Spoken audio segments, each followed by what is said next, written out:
Welcome everybody to our first ever virtual webinar. Thank you for joining us. We are here today to talk about the home buying process from beginner to maybe intermediate, your first home or your second home. What are the major questions that we feel our buyers are facing? So thank you again for joining us. My name is Stephen Ford. I'm one of the members of the G-Force team here at Burke Brokerage. I'm joined with Ellie, Glennon. Also on the G-Force team here at Burke Brokerage, we have our loan officer in-house, Rouhana with Eustace Mortgage. We have Stephen Pisa with Insurance Shield, our insurance agent, Will Tebbe with O Title. So all of the major players in a transaction under one roof to answer the important questions that we have. Okay. So jumping right off, y'all, we're going to start with Ryan, loan officer with Eustace Mortgage. Thanks, Ryan, for being here, man. Thank y'all for having me. Other than choosing Ellie and I as your realtor, the G-Force team, we often view the lender as the first important step for buyers when they are beginning the home buying process. We see it as the critical path one when you are beginning this. Why would you say, in your opinion, that's the case? Number one, it is super important to talk to a lender before you even look at a home, so you know what your budget is. You have an estimate of what the monthly payment's going to look like for certain price range homes. Why that is so important is because it helps your realtor really, hone in on and focus on where you should be looking and what you qualify for. You don't want to be looking all over town, wasting your time, wasting their time, wasting everyone's time. If you don't know what something's going to cost. It's like going into the grocery store or the mall blind. So it's really important to get pre-qualified. We go over what your budget is, what you feel comfortable with, what your maximum payment is that you would like to spend, minimum, all that stuff. And from there, we kind of gauge and, like I said, hone in on the best price property to look at. So you are the answer to the question, how can I figure out what I can afford?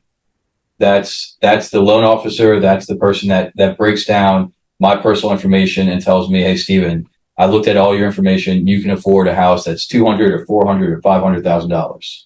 Exactly.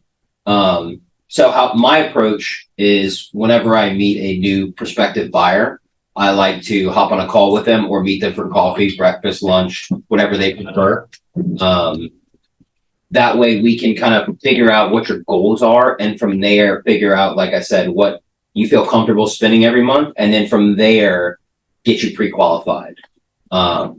It's super important to meet with a lender just so you can bounce all these ideas off of them, kind of figure out what's best for you. And, I know we're going to touch on this in a minute, debunk a lot of myths that you've read or heard from family, friends, or previous home buyers.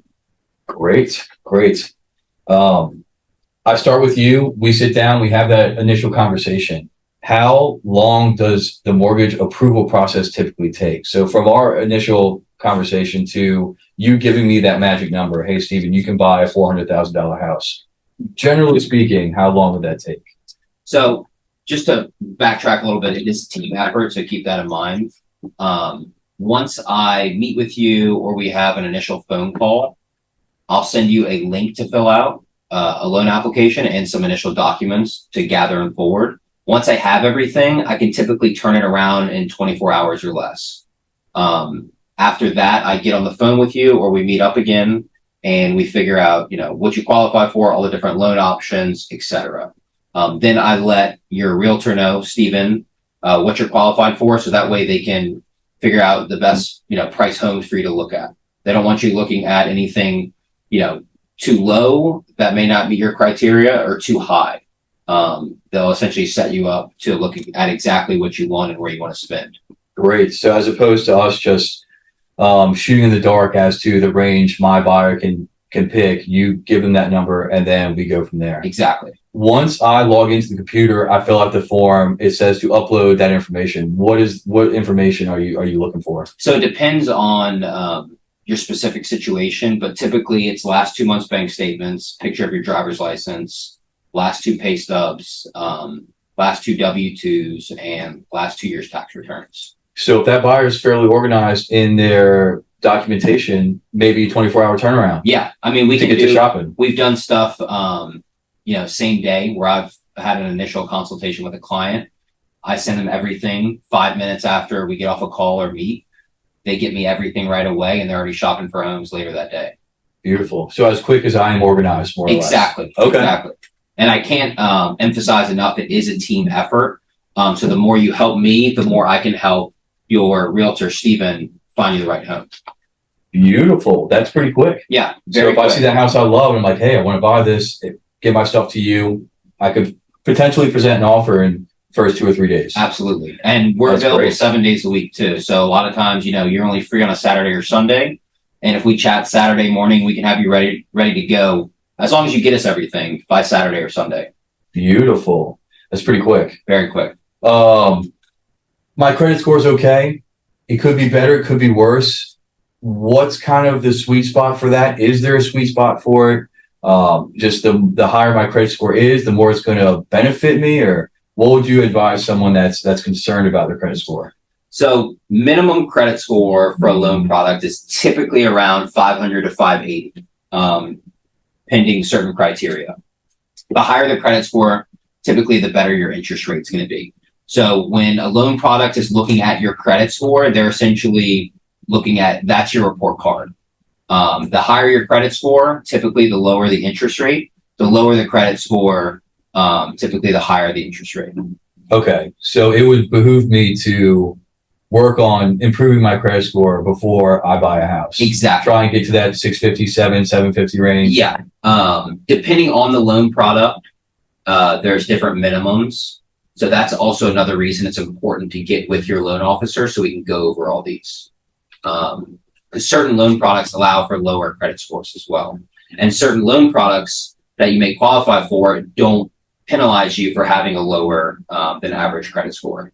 Okay. So that's very important to know as well. Yeah. And we won't get into the depth of all the various loan packages that are available to a buyer today. But just know that there are many great tools in Ryan's belt to use different loan packages for different people shopping different neighborhoods. And just like he said, depending on your credit score, could not affect you at all, or it could affect you. So keeping that in mind is crucial. And if your credit score is not where you want it to be, I do work with you to try to increase it. So you can help me with that. Exactly. You can coach me with that. Exactly. And now it is a team effort. I give you a game plan essentially with some pretty, step by step. I would say it's a simple process. Typically, it's not always a quick turnaround. Some people can get their credit score up in a couple of days to a couple of weeks. Sometimes it's 6 to 12 months. Okay. But I won't know until we pull your credit and kind of, dig deeper. Awesome. A little bit of a more in-depth question here. So bear with us, first-time home buyers. A loan-to-value ratio. How does that impact my mortgage terms? So loan-to-value ratio is the loan amount divided by the total value of the house or what you're buying the house for or what it appraises for. Okay, I'm not good at math. So one more time. So it's the loan to the value of the house. So for example, say we use 80% loan to value on a $100,000 house. $100,000 house. Your loan to value is going to be 80%. Okay. That means you're borrowing 80,000, 80%. Your down payment's going to be 20,000. So your loan 80,000 to value, the price you pay for the house 100,000 loan to value. Okay. Obviously the higher your loan to value, the more expensive your monthly payment's going to be because you're borrowing more. Typically, the lower loan to value, meaning you put more money down, your payment's going to be lower, not only because your loan amount is smaller, but a lot of times loan options will offer more attractive and lower interest rates. Okay. And if your credit score is not, the best right now, and you are, persistent on buying a house before maybe increasing it, and if you do have the cash to make a larger down payment, that can help as well. Sometimes that is a solution. If your credit is not really where you want it to be, but you do have the means to make a larger down payment, that can get you qualified. It can benefit me in the loan. It can benefit you in the loan. Okay. And these are all things that we have to look at on an individual basis. Sure. So, when we have that initial talk, I go over all this with you in depth. And I kind of give you a tailored path and portfolio for what to do. Yeah. And that's one of the beautiful reasons why we love to use Ryan, y'all. Every person has different credentials and criteria that are very specific to that home buying individual. He will guide you through whatever needs to be done in order for you to reach your goal. He'll be honest with you, let you know, hey, you should work on this, or hey, this is great. Let's go forward. So just keeping in mind, there are so many different variables that come to play with buying a house. But fortunately, you have loan officers like Ryan that can guide you through that beautifully. I'm a first-time home buyer. What loan is most appealing to me? I've never bought a house. I'm not sure. I might not have a lot of cash on hand. I might not have 20% to be able to put down on $100,000 house. What am I looking at? It depends. And credit score also factors into this as well. But there are, and I'm not going to get too in depth into loan products. Sure. But there are 0 down payment options, other low down payment options where you can put 3 to 5% down.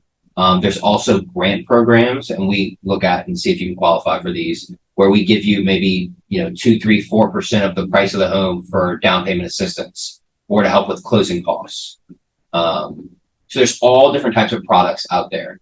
And I'm going to kind of jump to one of the questions we're going to discuss in a minute, because this is a good pivot into it.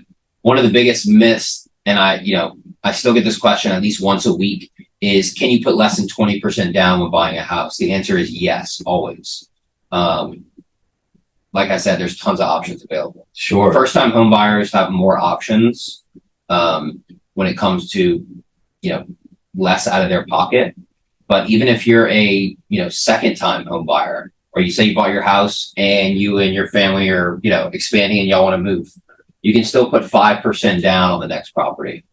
So there's low down payment options available for most people. 3%, 5%, in between 5 and 20 if I do have some cash on hand. So if I feel like a lot of people have the wrong notion that, I have to have 20%. Right. And that is not the case. No, not at all. Could be as low as 3%. Exactly. That's beautiful. We've done loans where people bring a couple $100s to closing. That's great. And I won't go too in depth into it, but you mentioned grants. Doctors, nurses, teachers, first responders, police, firemen. Yeah. And these are loan packages that are assisting these folks in buying property. Exactly. And one of the things that we'll look at is, do you qualify for this? And is it the best fit for you? Because just because you qualify or you think it may be the best fit, based on what you tell me your goals are and your financial situation, there may be a better option.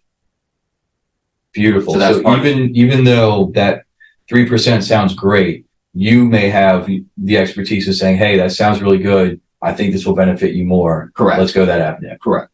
Awesome. Well, having all these different possibilities is really, really great. Really, so many different tools you can use to make home buying a reality. What advice would you give to a first-time home buyer so that they can best position themselves for a productive conversation with you? I want to talk to you, lender, Ryan Rouhana. I've never talked to a lender before. We're meeting for that coffee. Can I be prepared in any sort of way? Or maybe not. Just come open-minded? Come open-minded for sure. I would have a list of any questions. Kind of go to the drawing board, or get out a piece of paper or type up something on your computer. Have just a list of questions. It could be kind of like these. Exactly. Kind of like these. Exactly like those. And we can go through. I'll walk you through the entire process, and then we go through each question, and we can debunk them. Debunk a lot of the myths that people read online or that family and friends tell them, and stuff like that. Any other myths that are jumping into mind? Yes. Well, a couple things. Not necessarily myths. Well, the biggest one is the 20% down payment. Sure. Like I said, and I can't reiterate this enough, there are tons of options where you do not have to put 20% down to buy a house. Another very important piece of information, especially if you're buying in the greater New Orleans area or pretty much anywhere nearby, when you look at Redfin, Zillow, Realtor.com, any of those websites, and you're getting your estimated monthly payments off of those, unfortunately, you're going to be let down. And why do I say that? It's because their taxes and insurance are typically way underestimated. So, Sunday night, you and, whoever are looking at homes online in your bed or on your couch, and you think you can afford a $500,000 house and you're not pre-qualified yet, And then you let your realtor know, I can afford a $500,000 house. We spent all that time looking at $500,000 houses. And then you end up talking to me, and I see this all the time. And I kind of tell you exactly what your monthly payment's going to look like, and it's going to be drastically different from one of those websites. So what I'm getting at is, do not base your monthly payments off of what you see online. Talk to a lender. And I have people text me all the time, say, hey, I'm looking at this house. Can you run a rough estimate of what the numbers look like? I completely agree. I almost tell people to look at Zillow. Sure, look at all these secondary feeds that aren't the MLS. And I think the best use for them is to figure out what neighborhoods you like. Yeah. And what style of house you like. Right. And maybe what hits the market. And when it hits the market, so you can jump on it immediately. Right. Other than that, throw the numbers in the wind. Yeah. I tell people don't even look at them. The interest rates a lot of times are off too. Okay. So, sometimes, I've seen it where they're estimating homeowners insurance to be, 10% or 20% of what it actually is. So it can be very deceiving. Same with property and I would be taxes. disappointed if I got my hopes Exactly. up on And a it number happens in all the Zillow. time. So I'm trying to prevent that at all costs. Great. So speak to a lender first before you come to your real estate agent thinking you can buy X when really it might be Y or Z. A couple of things I want to add on to Please. that. When you talk to a lender, or we meet for coffee, or we have a phone call, it doesn't cost anything. I don't pull your credit right when we meet. Once you fill out a loan application, you give me consent to pull your credit, but I don't physically pull your credit until you give me the green light. So there's no fees associated. Talking to everything's you totally free. is no obligation. Correct. Other than a good conversation. Exactly. Great. Another myth? Anything else? That is it. All right, y'all. My overview of that from meeting Ryan for the first time, you can get pre-qualified in as little as 2 days, or maybe like a week, depending on how organized I am with my personal documentation. From that moment of first meeting to getting that pre-qualification pre-approval, can be 2 days. You can start shopping houses with your realtor, and you will be positioned to present an offer. Don't have to put 20% down. Let me add one last thing. I promise the last thing. Keep it coming. Interest rates. So your interest rate is not locked in until you're under contract. And what I mean by that is, when you make an offer on a house and the seller accepts it, that is typically the earliest you can lock in your interest rate. Just because you get pre-qualified, let's say today, and you find a house December 14th, and you make an offer and it's accepted then, that doesn't mean that interest rate that you were given the day you were pre-qualified is what you're going to be given when you make that offer and it's accepted. You're at the mercy of the market, for better or for worse, until you go under contract. You're not required to lock in an interest rate when you go under contract, but it's typically recommended. And that's something else I talk about, depending on the client, their risk appetite and all that. So your rate is not locked in until you cannot lock in your rate until a seller accepts your offer and terms. And then you and I might have a discussion as to, it could be a roll of the dice, but do you predict this rate to get better over the next 2 weeks, or do you predict it to get worse? Should we lock it in now, or maybe roll the dice and wait? And those are conversations I have with each client as soon as they go under contract. And it varies depending on the person. If they have a larger risk appetite, and they're willing to, it's not going to affect them much if the rates end up increasing a little bit, they may want to float it. Great. Ryan Rouhana with Eustace Mortgage, our loan officer, here with us tonight. Thanks so much, man. Thank you all for having me. Yes, indeed. All right. So we're pre-qualified. We're starting to look at houses. This is Steven with Insurance Shield. When do you come into the picture? So lately, the biggest thing has been after you've gotten pre-qualified with Ryan, he'll call me or have the client call me directly and say, look, he's looking at XYZ house. This is the price point on it. Mm-hmm. Could you please reach out to the client to gather the information in order to get the quote? And that kind of helps out Ryan in order to keep the pre-qualification going. So basically what I would do, gather the information, figure out how old the home is, any updates to the home. Mm-hmm. We call it a 4-point inspection. So it'd be roof age, electrical, plumbing, and AC. Those are the 4 main things we need to start the quote, and square footage, and then go from there. So for example, say my buyer is looking or Steven's looking and he's pre-qualified and he knows where he's comfortable in his monthly payment.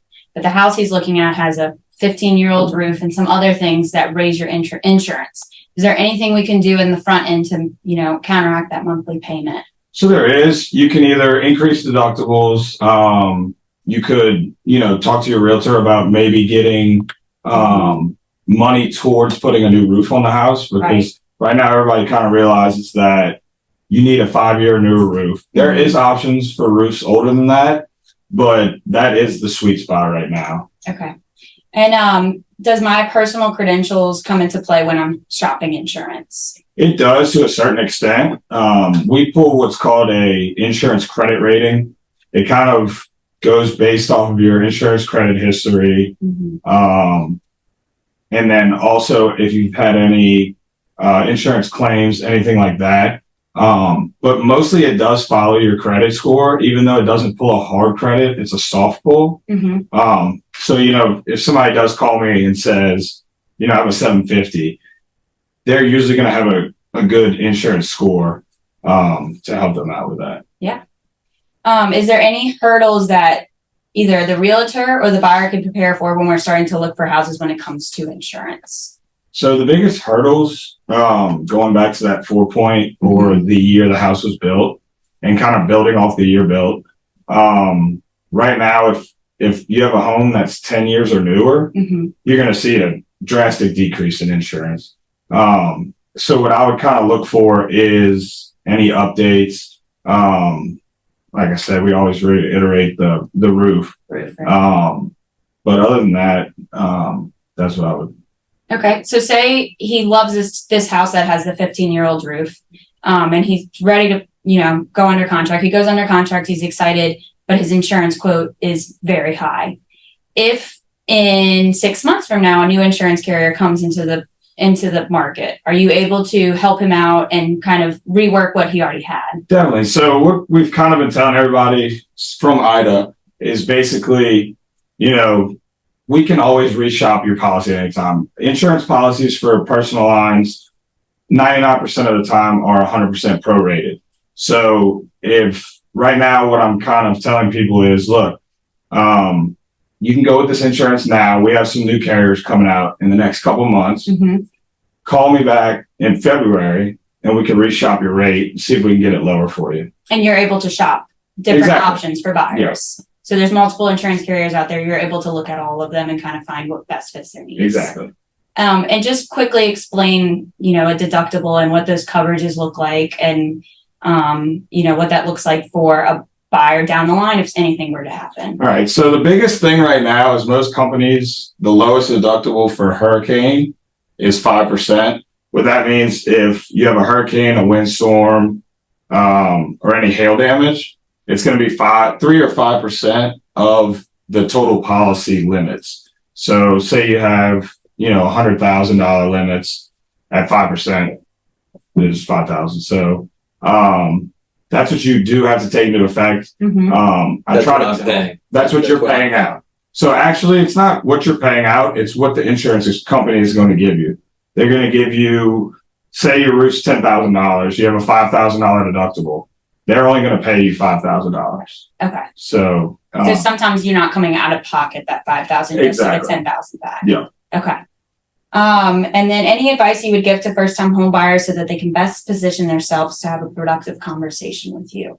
So the first thing I would do is figure out, what's the best house for my price range, and then go into, we see a lot of discounts for brick houses, hip roofs, going back to the 4-point updates, roof age. And I would look at that. The biggest thing right now is roof age. So that's where I would start.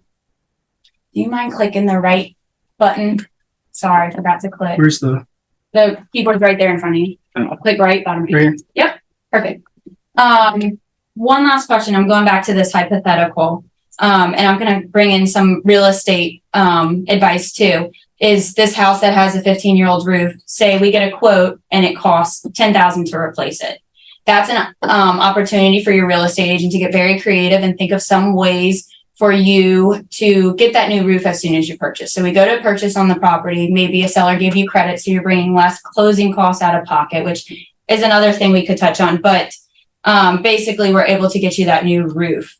Then they could reach out to you and say, I have a new roof. Exactly. And that's when they change their insurance policy. Yep. And there's a bunch of different creative ways to adjust your insurance. And I'm sure, as you see in the media, and there's a lot of negativity when it comes around insurance, but we are able to think very creatively and make sure that you get into the property you want without breaking the bank, or at least being able to change it pretty quickly so that you're in the house for a few months. You already have the credit to support those few months. You get the new roof on. And then exactly. And another thing I do is, what I'll do if it's an older roof, because we do have companies that LAC will always take an older roof. Mm-hmm. We do have companies that'll take a 10 to 15 to 20-year-old roof. Mm-hmm. What I'll do is I'll give them two different quotes. So, quote A would be $5,000 with a new roof, but quote B, without having to buy a new roof, maybe $6,000. Right. So that $1,000 you're saving may not make sense to the buyer to put a new roof on that house as a time of purchase. Definitely. And that's where you come into. Exactly. All right. Any other myths or truths you want to touch on? Anything? The only thing with the myths is that your insurance agent controls the rates. Okay. We're at the mercy of the insurance company. Mm-hmm. So basically, we're typing in your information and they're spitting out a rate. Mm-hmm. And that's what the rate is based off of the information that we gather from the customer. So if you don't mind explaining that a little bit. So you're kind of a middleman in between me as the buyer and an insurance carrier. And the insurance carrier, exactly. We gather the information, input it into the systems, and then it spits us out a rate. And that's what we give to the customer. So you're able to look at them all and kind of help the buyer guide them to the right place. Yep. Awesome. Can I chime in? Yes. Yeah. So one of the things I reiterate to first-time home buyers, you're not locked into your insurance. If you have a 30-year fixed rate mortgage, you're not locked into that insurance policy for 30 years.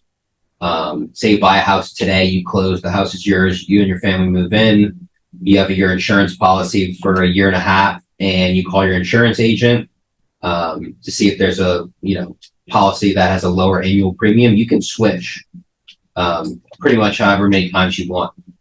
You always have to have a minimum amount of coverage if you're going to have a mortgage on the property.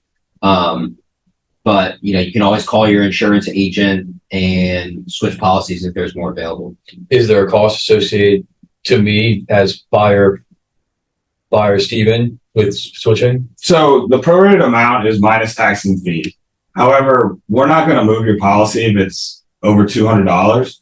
So what I've kind of been doing lately is every 2-3 months, check in with your insurance carrier or your insurance agent and ask them, hey, is there any new companies that are writing for my home? And kind of just put a list together, put it on your calendar, shoot a text to your insurance agent. It's very easy, and they're going to let you know because they don't want to lose that policy. Yeah. So they would rather switch you to somewhere cheaper and keep you for 5 years than to just try to keep renewing it at the same exact rate each year. Sure. I realize that we've been talking primarily about homeowners insurance, but there's also is flood insurance when you're in certain flood zones, which has changed a little bit over the last few years. And if you want to explain why it's so important to assume a policy if there is one, and then what flood insurance covers. Exactly. So you can always assume a flood policy on a pre-existing property as long as the seller will allow it. I would say 99% of the time. Yeah. I've They never do seen allow it where they don't. Exactly. Yeah. There's also a transfer. So if you said, look, I want to try to get the same rate, Mm-hmm. I can plug in their current policy and usually honor that same rate. Mm-hmm. But it's still through you as an insurance agent, Exactly. which is great because now we have the Yeah, point so of now- contact. I have the point of contact. You don't have to call the agent and have your homeowner's policy somewhere and your flood in different spots. Right. There are, correct me if I'm wrong, FHA is taking private flood now. Yes. Yes. All right. Yeah. Yeah. So there has been an increase in NFIP flood, which is FEMA. It's through the state, through the government. There has been an increase of about 18% year over year on flood insurance. So they have these private companies that have come in and they're offering, just as you would shop your homeowner's rate, you could shop your flood rates now. And Ryan can take those private floods now, whereas a couple of years back, you only had one option for flood. You only had FEMA. Now you can shop around floods. You might get 2 or 3 different rates, and you could go from there with that. Competition coming into the market to help the consumer. Exactly. Hopefully. Yeah. And I've seen it work a lot in Metairie, New Orleans lately. Some $500, $600, $700 cheaper. Wow. That's awesome. All right. I think that's all my questions for you. So now our buyer is moving through it and they're headed towards closing. Yeah, I got pre-approved with Ryan. I have a good frame of idea as to what I can expect with both homeowners insurance and with flood insurance. And now I'm figuring out the closing table, the title company. Will is our title attorney in-house today, y'all. Thanks for being here, Will. Of course, thank you. A title attorney. Most of the time, in my experience, buyers have no idea what a title attorney is and does.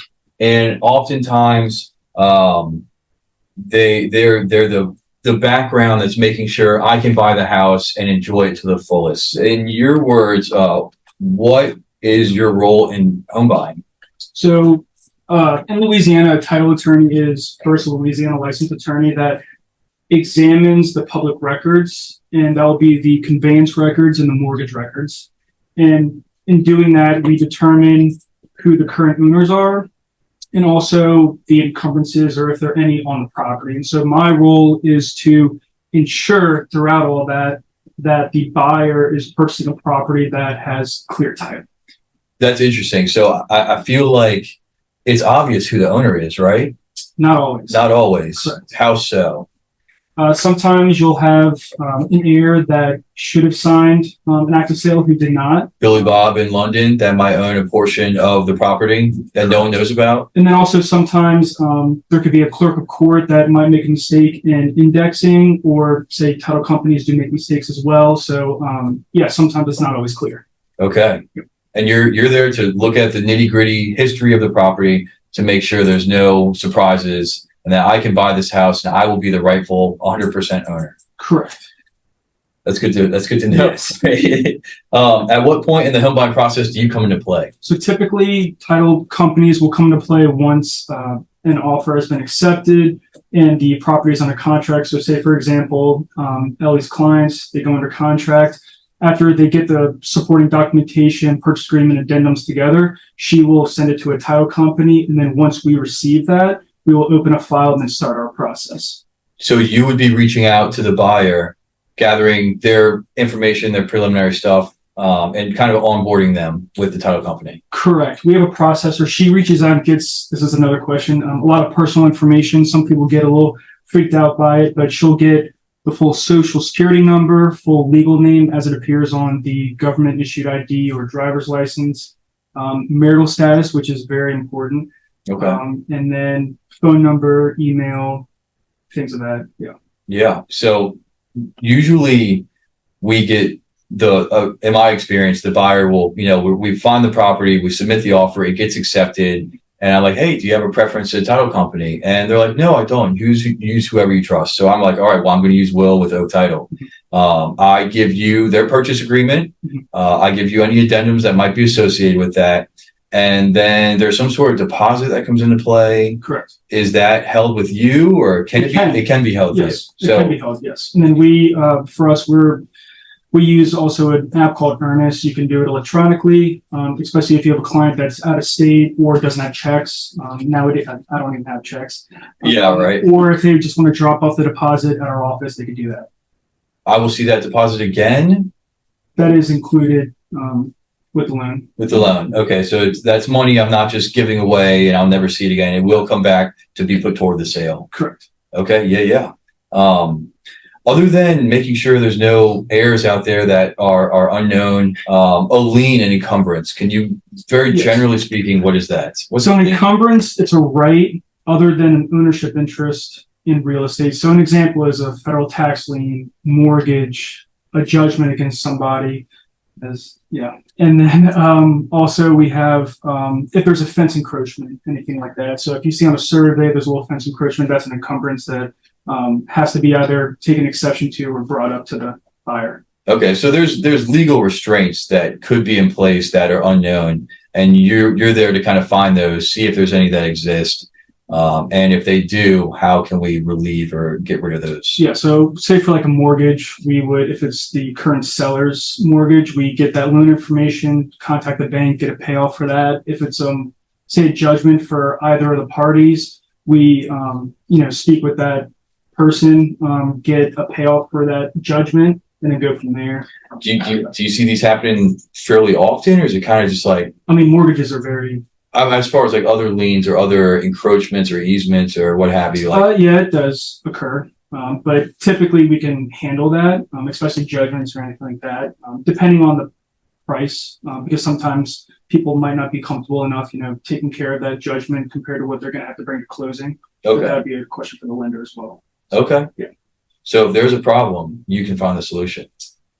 Most of the time. Most of the time. Yes. So I mean, there's not always a solution for every problem, but most of the time you can figure out, hey, how do we get rid of this? And That, and then also, even if we have a solution, the individual has to be on board with that.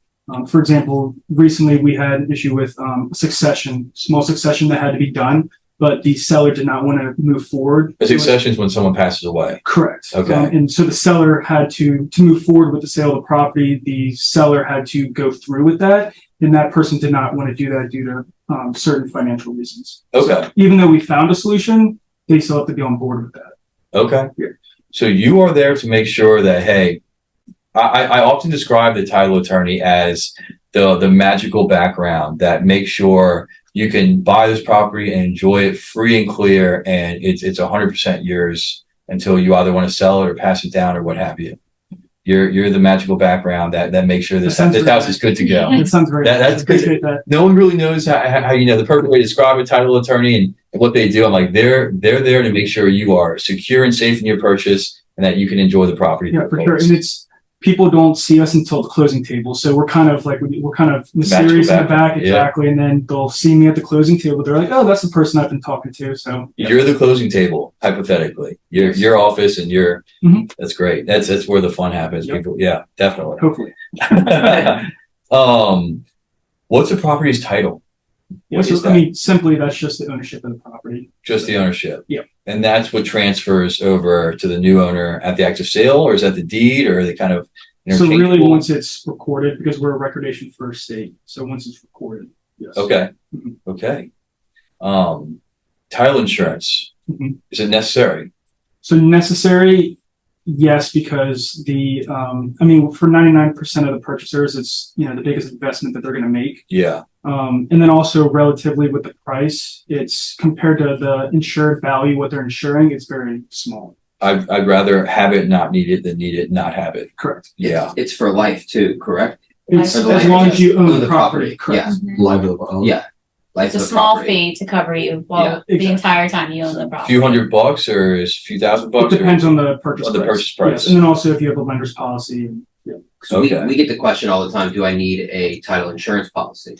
I get it at least twice a month. Mm-hmm. I always recommend getting it just because you never know. And like you said, it's a big investment. You don't want someone else to, who might have some ownership come back 5 years later. And then you have nothing to protect you. Yeah. Where you could have spent $500, $1,000, $1,500 to protect you for the life of owning that property. Correct. And then because sometimes, like what I said, clerk of court, with even misindexing or a title company misses something, even if I do everything and I see all the conveyance records and showing who's owned the property in the past, sometimes it's not in there of another heir. Mm-hmm. And so even if I did everything I could, it might not have come up until after the fact. Things outside of our control can go wrong. Correct. In the past or present, and you just roll with the punches, make it happen. Yeah. Great. Personal information. I know, like when you talk to a lender, they need their personal information from me. You talk to insurance, they might need some things. Personal information from you. You mentioned Social Security. So don't be spooked when you call me, the buyer, and say, hey, I'm your title attorney. Great to meet you. Yep. What sort of information do you need? So it's going to be, like I said earlier, Social Security number, the full Social Security number. We run checks with the Patriot Act, things like that. Full legal name on the driver's license or valid government ID. and then marital, which is very big. So, Okay. yeah, very important. So And when I make it to the closing table, am I presenting my ID to you? Like what do you right when need? you walk in, that's the first thing you ask for. The ID. Yes. And then I make sure name matches up correctly on the act of sale and on the loan documents if there's a lender involved. Yeah, and we make a copy of that and put it in our system. So Okay. Yep. This is my first closing. We made it to the table. How does that process work as far as closing? Is 10 minutes, is an hour, can vary, bunch of Depends- paperwork, I imagine. correct. It depends on the sale. Typically, you have the sellers and the purchasers joint closing at the same table. It depends on if there's a lender involved, if it's going to be a hybrid closing, some online, some not. Okay. That can make it faster. If it's a lender that it's all wet signatures, then that's going to take a little longer. It might be over 120 pages. Okay. And then you have our documents as well to sign. So that's say 45 minutes to an hour, hopefully under that. But if it's an all cash sale, it could be easily 5-10 minutes. Lender, power of attorney, Yep. 4 sellers, There's 4 a buyers. lot of variables. And Okay. we do hybrid closings. We've been doing them for I think about a year now, which saves the buyer a lot of time at Yes. closing. I mean, they can turn a 45 to 60-minute closing into 15 to 20 minute. And when I see a hybrid closing come my way, I'm like, oh man, that's great. It just It's speeds up quick. the process. Yeah. And what that means to the people listening is we'll send you as the lender a bulk of the closing documents, the legal documents needed to sign the day of closing, maybe the morning of, early that morning, or the day before. That way you can review all those, e-sign them. So when you get to the actual title attorney's office to sign the rest of the documents, it's a lot less signing. Yeah. And then for us, on the front of the page, if it's a hybrid, they have a QR code. We have to scan that and then kind of scan to make sure they signed everything. And then we can go forward with the wet signatures. I don't think I've done one of those yet. Have you? Have you had a hybrid? Well, you don't even really know about them typically because we just send it directly to the Okay. buyer. They get an email to open up the closing package. They start e-signing. Like say, for example, they have a closing at 9 a.m. tomorrow morning. They get it at 3 p.m. today. Review it at night, e-sign everything, That's great. and then show up And tomorrow then I morning. check on back end. Yeah. That's great. Yeah. Yeah, those hour and a half closings are fun, but if you can trim that down a little bit, I'm buying this house. I got 100,000 in once. Will that work? What's typical as far as like I have to give you money? How do I do that? Yeah, no. So it's going to be a cashier's check, or you Okay. can wire the funds to us as well. So go to my bank, get a cashier's check, or securely Yeah. 100% call you and Yeah, go through the so proper and big procedure. for wiring instructions. Crucial bit for wire instructions, y'all. Yeah, so when we send the wiring instructions, we tell whoever's going to do that to call us so we can confirm those because there are scams and fraud going around. So we always tell people to confirm them with us to actually call our office. Okay. Yes. Cashier's check wiring. You'd say the top 2 forms of payment, not 100,000 once. No, Okay. I advise not to do that. Also, I would not carry that around. Great. Any sidebar? No, that's pretty We much covered a lot of it, y'all. Yeah. So Will, you're really like kind of how I said when we started this. The title attorney, Will, he's working the whole time for you. As soon as that contract is active and as soon as it's accepted and that starts, he's in the background making sure that property is free and clear for you to use for however long you want to own it for the rest of your life. For 5 years, 10 years, whatnot. He's going to make sure you can buy that property and have essentially no worries about legal encumbrances, easements, liens, stuff like that. Thanks a lot, Will. I appreciate it. Will with O Title, y'all. Thank you for having me. Yeah. And lastly, we have a few real estate realtor questions. Why not throw Ellie and I in the mix here? Mind hitting the next button? Sorry. Thank you.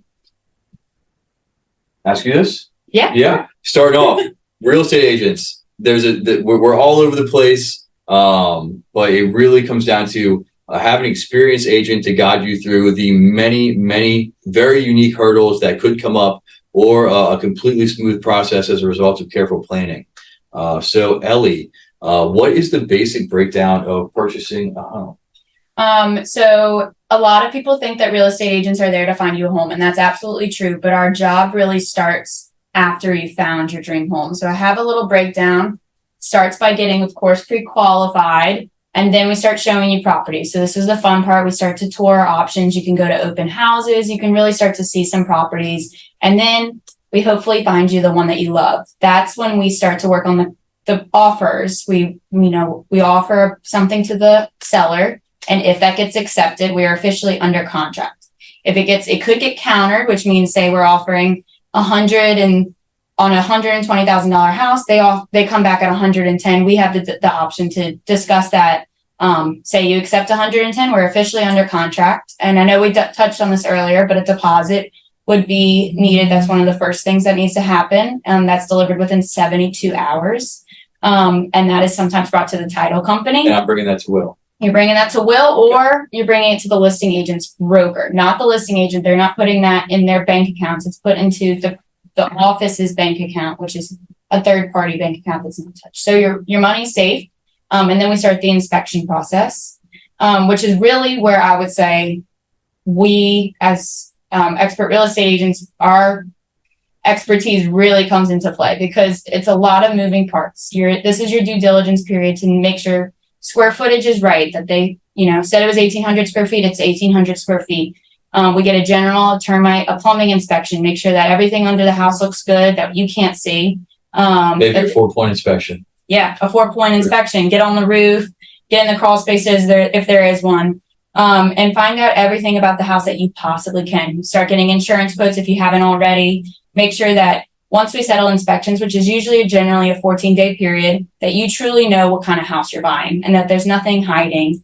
Of course, we can't see through walls, but we're really trying to give you a full idea. Say there is something that comes up, a broken sewer line.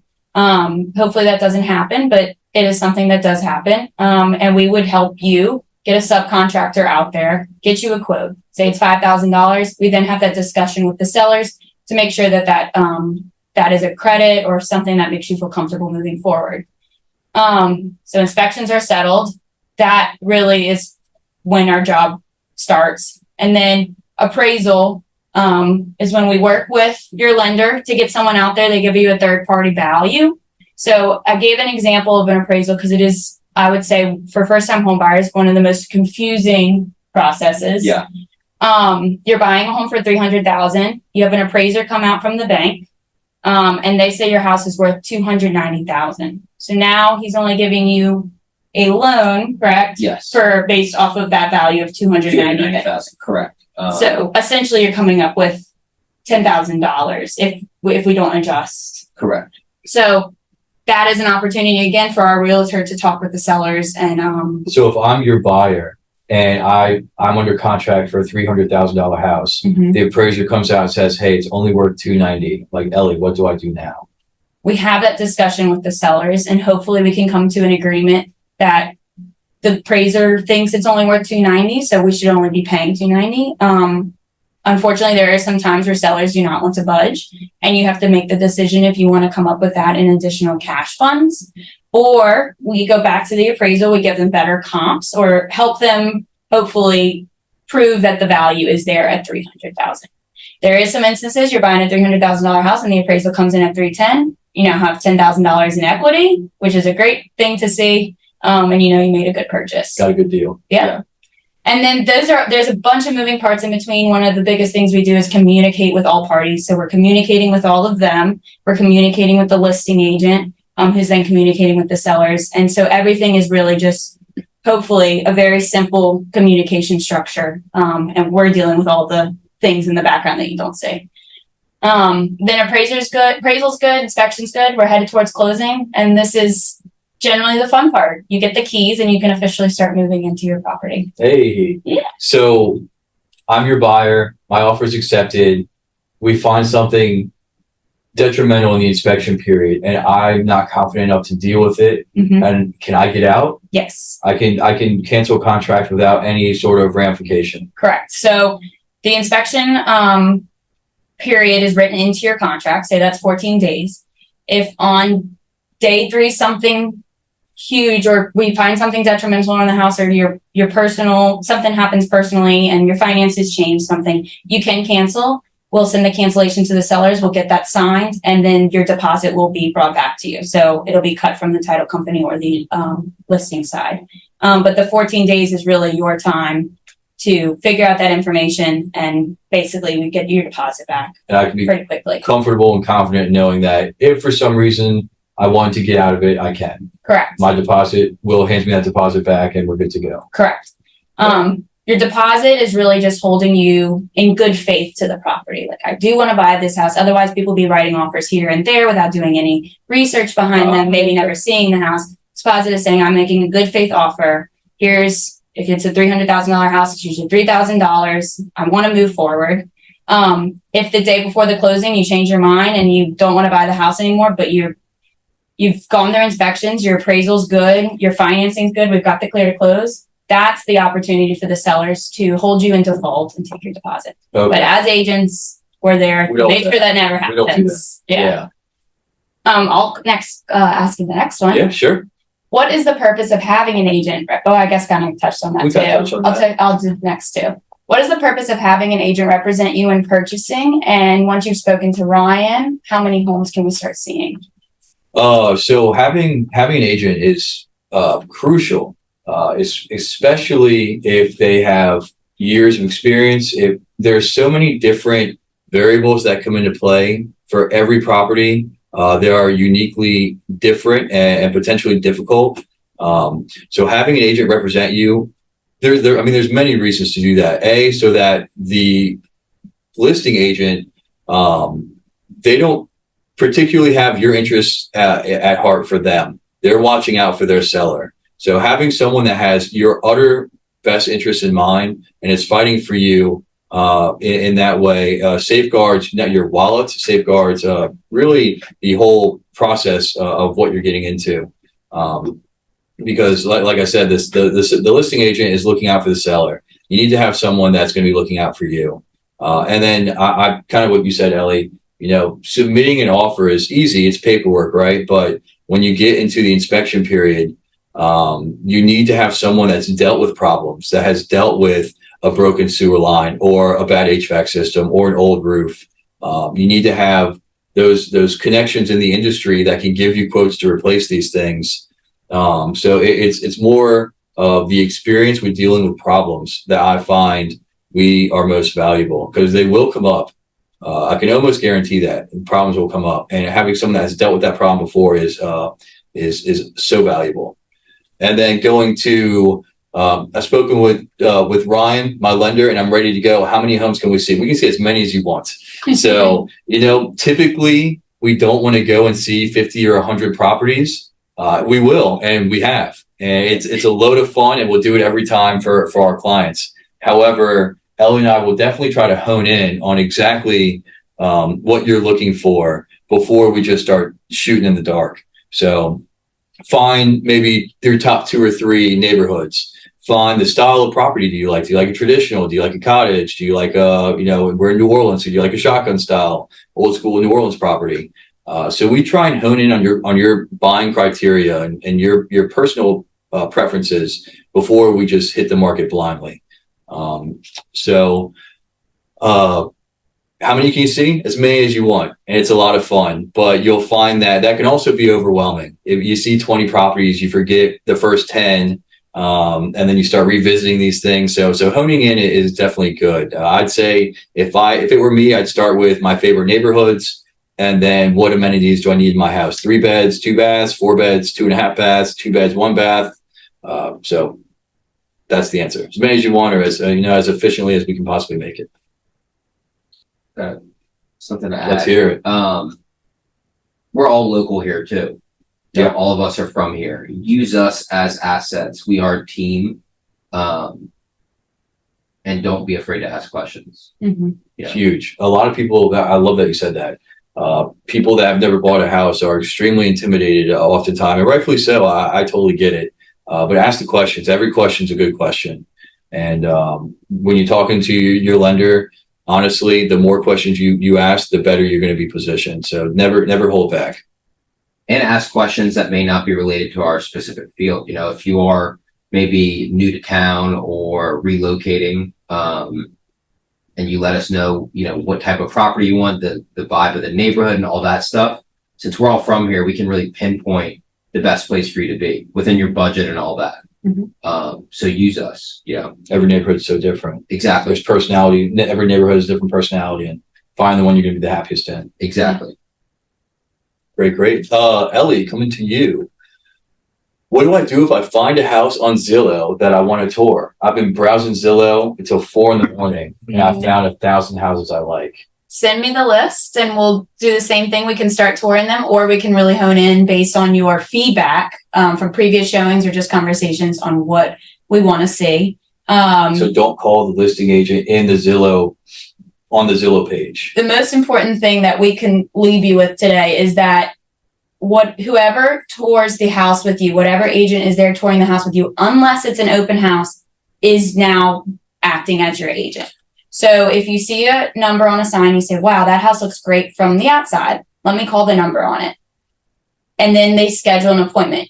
Even though I've been working with you for months and you are thinking of me as your agent, that agent now showed you the house and is acting as your agent, will be your agent through the whole process and gets the commission at the end. So it is very important that if you see a house, first of all, text us, because we can schedule that as quick as possible. We'll meet you there. We'll get the keys. We'll, give you the full touring process. So it's great to have us there regardless. But it is important that, first of all, you're never bothering us. Never bothering us. And it's important for us to be there so that we can represent you. And if you see something on open house, absolutely, you can go without us. I know a lot of times at Saturdays, Sundays, we work on the weekends. But if you just want to, for example, you don't know, you want 3 bedrooms, but you think you want 1,500 square feet, but you don't really know because you've never lived in 1,500 square feet. Is that too small? Is that too big? We recommend going to open houses. That's really when you can decide what you like as a home, what neighborhoods you like, and feel free to do that as much as you want. But when you sign in, put our name as an agent so that they know you're working with us, and also so you don't get bombarded with emails and calls of them trying to get your business. But most important thing to leave with is call us to tour a house. If another agent shows you the house, they are now your agent. So I'm your buyer. We've gotten a great relationship over the few months of figuring out my criteria. I see a house on Zillow. Whatever house I want to see that I like, bring it to your attention. Correct. Okay. Call you first. Send it to you first. Correct. Unless it's an open house. Unless that's the only opportunity that you can go tour a house and not have agent representation there. And again, sign our name in so you don't get bombarded with emails, most importantly. But yes, it is very important to call your agent and tour that house with them. A lot of buyers think that they're bothering us by sending us listings. That is never the case. And also you would be in that position, the listing agent showing you the property. You're now agreeing to what's called dual agency, where that agent is representing you as the buyer and also the seller on the other side. A lot of times that's a great situation. The communication is great. We deal with it a lot, but it's probably something that you didn't anticipate getting into. And now you have this agent that is talking to you. You're discussing numbers, but then they also are talking to the seller. And if that makes you uncomfortable, that's the great opportunity to bring your own buyer's agent in that's advocating for you. So, all right. Bring the property to your attention. Yep. Text me, call me. Great. Any time of day. Next question. What does an offer to purchase a home look like? Yeah. Keeping it very simple, y'all. An offer to purchase in the Louisiana residential real estate to buy or sell. It's roughly 8 to 10 pages. There's a lot of terminology in there that will be alien to you that you won't recognize, of course, your first time buying a house, maybe even your second. It's just been a few years. I'm just going to harp on a few, maybe the most important criteria. Obviously the purchase price. If the house is listed at $100,000, what do I want to offer? So that's written in there. I want to offer $90,000. Do my inspection period, also crucial. Going back to what Ellie said, it's typically 14 days. As a buyer, I want to inspect that house as much as I can and feel confident that I'm getting into a good investment. So 14 days is standard. So purchase price, inspection period. Is it a cash sale? Am I offering cash to buy this house, or am I getting a loan? That's going to be written into the purchase agreement. And then any other terms. So here's a great one. We see this all the time. There's so many different ways to present an offer. But this is a very popular one for first-time home buyers. I'm going to offer. It's listed at $100,000. Let's say I offer $100,000. I give them what they're asking, but I tell Ellie, hey, I need help with closing costs. I want you to write in special term and conditions that the seller pays for $10,000 of my closing costs. I'm cash poor. I don't have a lot of cash on hand. I want the seller to help me out. I'm giving them full price. So that is one of the many tools that we can use to position your offer. So I won't get too in depth with it, but purchase price, inspection period, is it cash or is it finance? Any other special terms and conditions that you can think of that would help you out in this particular scenario? And you're writing the offer. I'm writing the offer. Correct. So the buyer's not writing the offer. My agent is. Okay. Yeah. Yeah. So you typically, and a lot of times I love sitting down with the first time home buyer, looking at it in person, going page to page and explaining things and filling things in right then and there. So we're all completely sync and feeling confident. Anything else I missed out? No. I think those are the kind of main things. If you wanted, there's an opportunity to ask for all the appliances, washer, dryer. I want that piece of furniture. That usually can get messy, but you can really, Standard is kitchen appliances. yes, anything fixed. If you turn the house upside down, whatever stays, that technically stays with the house. I've never heard that. I like that. Mhm. So think a microwave on the counter, that does not stay. If you turn it upside down, technically it would unplug, but a range, a refrigerator, things like that. But you can, of course, use that opportunity to ask for those things too. Great. The basics of an offer, y'all. How long from when I find my dream home to moving in? I miss the word home. So I guess standard contract yes, times. correct. So we find the dream home, we start writing an offer. Once it's accepted, if you're doing financing, it's generally 30 to 45 days for you to work with Ryan and really get everything, all your information together and close. Ryan does it quicker, but We can do it if, like I said, back to the team effort. And if we can order an appraisal up front and early on, we can close it as little as 2 weeks. so if you want to get into your house by Christmas and you're looking at a house today, we can make it happen. But I would say depend on 30 to 45 days.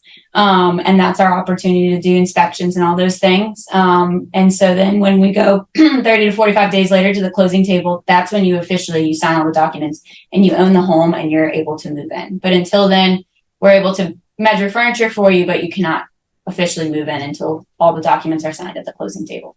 So typically 30 to 45 days. That's when Ryan's getting to work. That's Mhm. also when Will's getting to work. And we're buying insurance. And we're buying insurance. So all of the major players are doing their part during that period to make sure that you're good to go. All right. I am watching this webinar and I don't have a 5-year plan, but I've always thought about buying a house. Should I be buying now? I don't have a 5-year plan. Should I be buying? So I would always advise people that to have a plan. step one. Step one, have a plan. You are going to be married to this loan and to this property, so you want to make sure you're not house poor. What they say is that you can afford the house but barely, and you're really tight month to month on money. So you definitely want to have a plan in mind. And again, it's obvious that we keep coming back to Ryan and keep coming back to the entities in this room because we are the ones that will help you create this plan. Mm-hmm. And then Ellie. But if you don't know, say you love your job, but you might not be at that job in a few years and you might have moved states, is it still a good time to buy? I would say yes. And a lot of our media is negative around the buying market right now. And a lot of it is true, but it's all relative. So insurance rates have gone up, but that might not change what you are thinking you can buy now at the interest rate that we're looking at now. So for example, I just broke it down.